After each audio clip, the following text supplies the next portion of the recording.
안녕하세요. 오늘은 고지혈증 약의 부작용에 대해서 좀 다루겠습니다. 제가 이 주제를 택한 이유가 어떤 분께서 아마 중년이나 노년기에 접어든 여성분 같아요. 근데 제 채널에다가 고지혈증 약을 먹어야 되는데 혹시 부작용이 없냐고 물어보시더라고요. 그래서 저는 평소 같으면 사실 이런 주제는 잘 다루고 싶지 않은데, 그러니까 다루고 싶지 않다기보다는 별로 사실 의사인 제가 보기엔 별로 중요한 주제는 아니에요. 근데 환자분한테는 되게 중요할 수도 있겠더라고요. 근데 제가 채널에 어떤 주제를 설계할 때 이런 일이 굉장히 많아요. 제가 생각하기에는 별로 중요한 주제가 아닌데 환자분이 생각하기에는 중요한 주제일 수 있는 그런 일들이요. 그래서 저는 이 주제가 그럴 수도 있다고 판단을 해서 오늘은 준비를 했고요. 사실 의사가 동네 내과겠죠. 먹자고 하면 먹는 게 좋습니다. 왜냐하면 의사는 부작용과 이익의 위험을 경중을 따져서 이익이 더 크니까 먹자고 하는 거예요. 사실 스타틴 약물의 부작용이 그렇게 크지가 않아요. 그래서 먹자고 하면 거의 대부분 먹으면 되고 부작용이 일어나면 그때 가서 다른 약으로 바꾸면 됩니다. 뭐 심각한 부작용이 거의 없어요.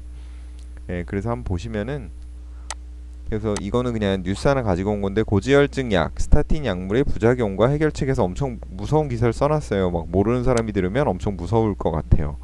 예, 그래서 2023년 5월에 뭐 부작용이 심각하다, 뭐 그래가지고 뭐 인슐린 저항성 칼슘 플라크, 뭐 블러딕스, 뭐 온갖 얘기를 다 하는데 그냥 별로 뭐 대단하지 않다는 걸 보여드릴게요. 이게 의사가 먹자고 하면 먹는 게 좋아요. 저도 이게 먹고 있는데 사실은 고지혈증의 가장 기본적인 거 하나를 예방 차원에서 별로 안 높아도 먹어요. LDL 수치가. 왜냐하면은 이게 옛날에는 LDL 수치를 너무 낮추면은 뇌출혈이 일어난다고 하는데 요새 이제 어떤 순환기내과나 신경과 선생님들한테 물어보면 그 옛날 얘기다. 뭐 아주 낮춰도 뇌출혈 위험성 증가하지 않는다 이러시더라고요. 그래서 제가 나중에 이것도 한번 논문으로 다룰 건데 그래서 저도 그냥 예방 차원에서 먹습니다. 이게 먹으면 더 좋은 것 같아요.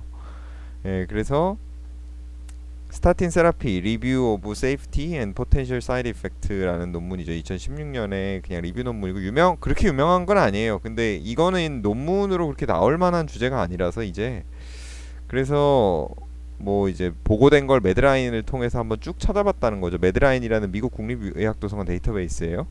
그래서 마이알지아 근육통이 가장 흔한 그 스타틴은 뭐냐면 그러니까 고지혈증이라고 말하는 거는 LDL 콜레스테롤, 나쁜 콜레스테롤, HDL 콜레스테롤, 좋은 콜레스테롤, 그 다음에 중성지방, 트라이글라이세라이드, 그 의무기록엔 TG로 나오죠. 그 세 가지가 문제인 거예요. HDL이 너무 낮거나, HDL은 좋은 콜레스테롤입니다. LDL이 너무 높거나, TG, 그러니까 중성지방이 너무 높거나 하면 약이 다 그러니까 HDL은 약이 없고 LDL하고 TG만 약이 있어요. 중성지방만. LDL이 어느 수치 이상 넘어가면 약을 먹자고 하고 스타틴이죠 그게. 그 다음에 TG, 그러니까 중성지방이 어느 수치 이상 올라가면 파이브레이트라는 약을 먹자고 해요. 파이브레이트는 이제 상품명은 아니고 성분명이니까 환자분들이 아마 파이브레이트라는 약을 들을 리는 없고 아마 뭐 이렇게 상품명으로 들을 거예요. 잼시 파이브로 뭐 좀 뭐 그런 식으로. 예. 근데 하여튼간 그 스타틴은 하여튼간 LDL을 떨어뜨리는 대표적인 고지혈증 약물이고 중성지방보다 LDL이 중요해요. LDL 콜레스테롤이 나쁜 콜레스테롤이. 그래서 그걸 떨어뜨리는 약이 스타틴이고 굉장히 블록버스터, 굉장히 잘 팔리는 약이죠. 엄청 많이 먹죠. 고혈압약만큼이나. 그래서 근육통이 가장 흔한 사이드 이펙트고 1에서 10% 정도 보고가 된다고 하죠. 심각하지 않으면 그냥 먹어요. 랍도마이올라이시스 이거는 횡문근 융해증인데 심각하죠. 이거는 가장 심각한 부작용이고 0.1% 미만이래죠. 랍도마이올라이시스 일어나면 환자도 알고 의사도 알아요. 피 검사하면 바로 알아요. 소변 검사에 마이오글로빈이 나와요. 소변이 새빨개져요. 예. 그다음에 가장 흔한 스타틴 릴레이티드 근육병증의 가장 흔한 위험 인자는 그 하이포사이로이디즘, 그러니까 갑상선 기능이 저하돼 있으면은 이게 잘 일어난다는 거죠. 그게 중년 여성분들이 많죠. 중년 이상 여성분들. 그리고 폴리파마시, 뭐 여러 약 먹는 경우, 고혈압도 먹고 당뇨도 먹고 고지혈증도 먹고 막 류마티스도 먹고 뭐 골관절염, 무릎 관절염 약도 먹고 뭐 이렇게 약을 많이 드시는 분들은 스타틴 릴레이티드 근육 통증이 일어날 수 있다. 근육병증이. 그다음에 술 많이 드시는 분들, 알코올 중독증 같은 경우에 그런 경우가 많다.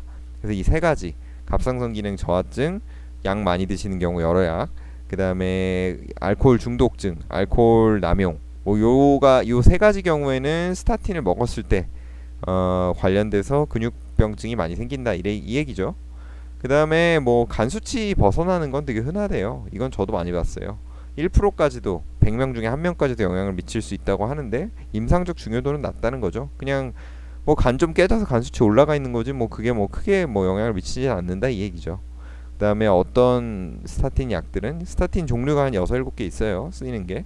근데 당뇨병을 좀 잘 일으키고 그다음에 특히 고용량으로 먹으면 그렇다는 거죠. 그리고 피타바스타틴이라는 스타틴의 한 종류가 있는데 이거는 이제 당뇨 위험하고는 관계가 없대요. 그래서 당뇨가 좀 더 심해지는 환자거나 당뇨가 있는 환자는 스타틴 중에 한 6, 7개 중에 피타바스타틴 쓰면 좋겠죠. 예.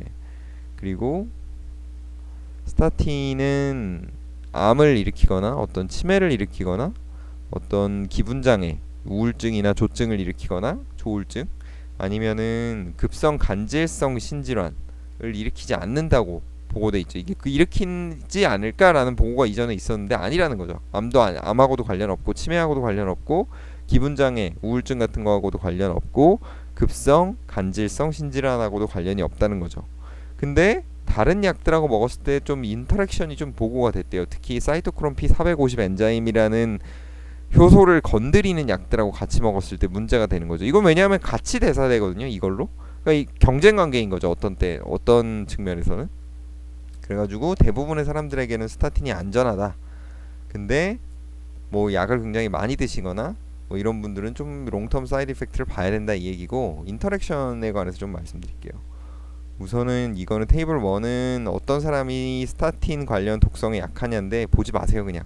그냥 보여드릴게요.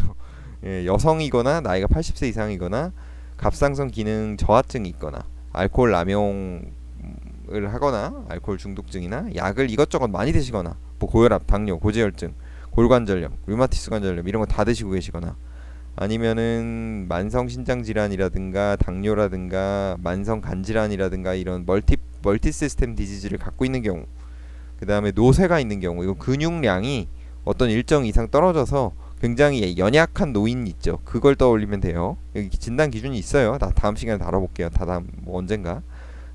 프레일티가 이제 사망률을 증가시키거든요. 노쇠가. 그 다음에 어떤 특정한 드러그 인터랙션이 있는 경우 스타틴 릴레이티드 톡시시티가 증가한다는 거죠.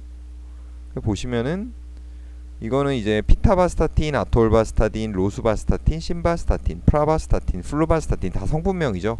환자분들은 상품명으로 듣기 때문에 이거를 보시려면 처방전을 봐야 돼요. 처방전에 성분명이 나와요. 그래서 커먼 드러그 인터랙션 해서 뭐 예를 들면 심바스타틴 같은 경우에 그레이프 프루트 주스, 그러니까 포도 주스랑 먹으면은 상호작용이 일어난다는 거죠. 뭐 상호작용이 좋은 쪽일지 나쁜 쪽일지 모르겠는데 하여튼간 그렇다는 거고 뭐 이런 식입니다. 뭐 아졸 드러그, 항진균자랑 같이 먹으면 로슈바스타틴은 뭔가 인터랙션이 일어난다는 거고 안 좋은 인터랙션, 인크리즈 톡시시티 리스크네요. 안 좋은 방향으로 인터랙션이 일어나는 상호작용을 얘기해 놓은 거죠. 근데 이것까지 신경 쓰지 마세요. 그 임상양리학 분야인데 드러그 인터랙션까지 고려해서 약 처방하는 거는 지금 초기 단계입니다. 이거는 뭐 아직은 상용화되지 않은 기술이에요. 그래서 끝났네요. 그래서 뭐 요 초록이 요약인데 뭐 근육통 1에서 10% 이거 뭐 흔한 거 횡문근 융해증 일어나면 거는 0.1% 미만인데 이건 의사가 먼저 알아요. 환자도 먼저 알고 이거는 바로 그만둬야 됩니다. 그 다음에 뭐 갑상선 기능이 좀 떨어져 있거나 여러 약을 먹거나 알코올 남용, 알코올 중독인 경우에 좀 이런 스타틴 릴레이티드 근육 통증, 근육병증이 많다. 그 다음에 간 수치 이상한 거는 1%까지도 일어날 수 있는데 요거는 크게 신경 쓰지 마라. 이거 임상적 의미 없으니까. 그리고 어떤 그 스타틴 약물은 당뇨를 잘 일으키는데 그래서 피타바스타틴이 당뇨에 좀 안전하더라. 당뇨를 안 일으키더라. 그 다음에 뭐 암이나 치매나 기분장애나 어떤 급성 간질성 신질환하고는 스타틴하고는 관련이 없다. 멀티플 드러그 인터랙션, 그러니까 약 먹었을 때 상호작용이 있을 수 있는데 주로 사이토크롬 P450 엔자임 건드리는 애들이랑 같이 일어나더라 해서 쭉 아까 테이블 보여드렸죠. 그래서 상당히 안전한 약이고 뭐 조심해서 먹자, 크게 걱정하지 말자 이 얘기입니다. 그래서 오늘 여기까지 하고 그 저한테 질문해 주신 환자분은 너무 걱정하지 말고 의사가 먹자고 하면 먹으면 되고 부작용이 일어나면 의사가 알아서 끊자고 합니다. 환자분도 끊자고 하고. 그다음에 랍도마이올라이시스, 그러니까 횡문근 융해증만 좀 조심하면 되고, 요거는 소변이 시뻘개져요. 그걸 왜냐하면 이게 헤모글로빈이 아니라 마이오글로빈이 나와요. 근육이 파괴돼서. 이걸 그냥 소변이 빨개진 걸로 보시면 알아요. 아니면 소변 검사해보면 마이오글로빈 나와요. 예, 뭐 딥스틱 양성 그 소변 검사 스틱 있죠. 이게 플러스 1, 플러스 2, 플러스 3인데 뭐 자멸에서 플러스 1이나 플러스 2가 나와요. 그러면 자멸이 아니라 헤모글로빈, 마이오글로빈 구분을 못해요. 딥스틱은. 그렇기 때문에 더 정밀 검사를 해보면 마이오글로빈이 나오고 결국에 랍도마이올라이시스, 그러니까 횡문근 융해증이 진단이 됩니다. 너무 걱정하지 마세요. 예, 오늘 여기까지 하겠습니다.